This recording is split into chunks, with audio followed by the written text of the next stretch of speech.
एक दिन जलते हुए सूरज में भूख के मारे मंदाकिनी रेलवे स्टेशन में पड़े कचरे में खाने के लिए ढूंढती रहती है। उसी समय में उसी स्टेशन में दूसरी तरफ साहब 1 रुपए दो साहब ऐसे आते जाते लोगों से भीख मांगती है मोहिनी। ऐसे वो दोनों एक दूसरे की तरफ देखते हैं और उन दोनों के बीच में कच्चे आम के टुकड़े बेचने वाला एक आदमी रहता है।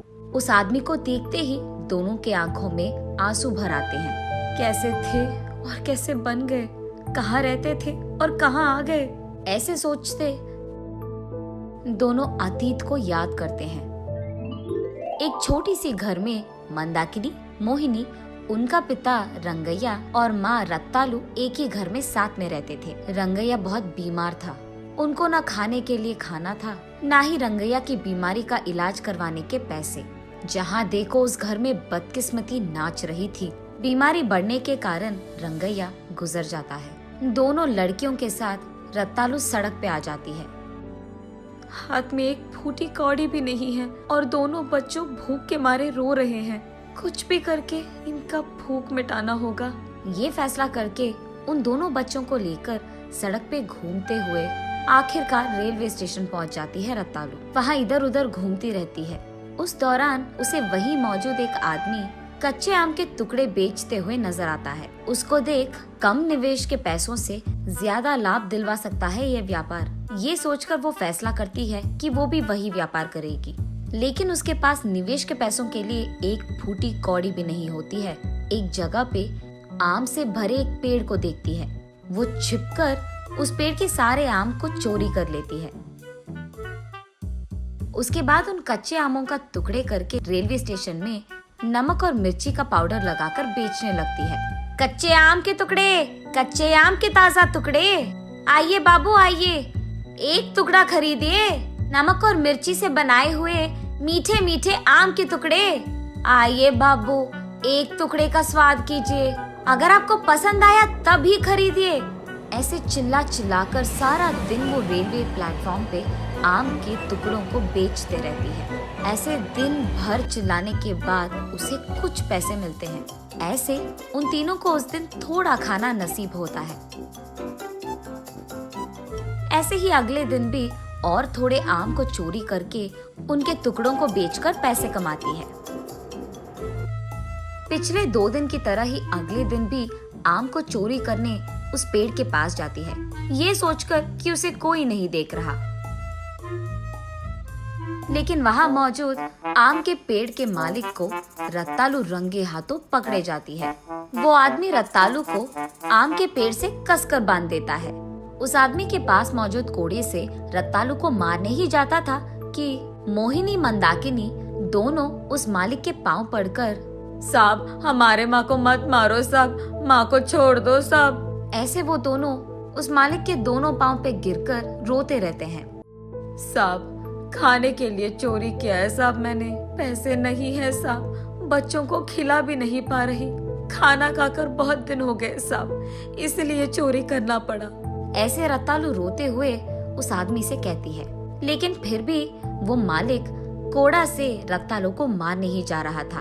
ठीक तभी उस मालिक की पत्नी वहाँ आती है। छोड़ दीजिए जी, जो हो गया सो हो गया, कह रही है ना गलती हो गया। उसके तो मासूम बच्चे हैं, लड़कियां हैं, उनके मुंह देखकर छोड़ दीजिए। ये सुनकर मालिक, देखो आइंदा अगर यहाँ तुम नजर आई तो इस बार जिंदा नहीं छोड़ूंगा, ऐसे क्रोधित होता है। आइंदा ऐसे कभी नहीं करूंगी साहब, मुझे माफ कर दीजिए।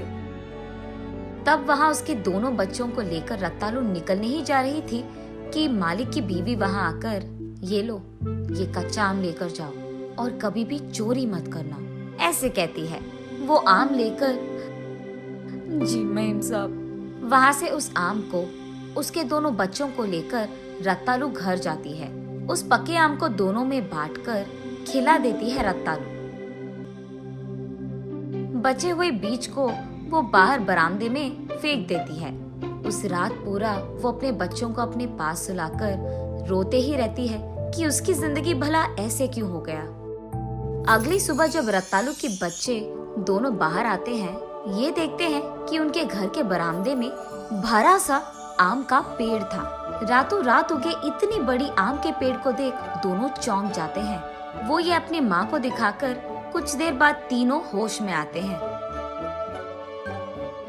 खुशी के मारे कुछ पके आम, कुछ कच्चे आम लेकर तीनों उन आमों को रेलवे स्टेशन ले जाकर एक कच्चे आम, एक पके आम और एक कच्चे आम के टुकड़े बेच रहे थे।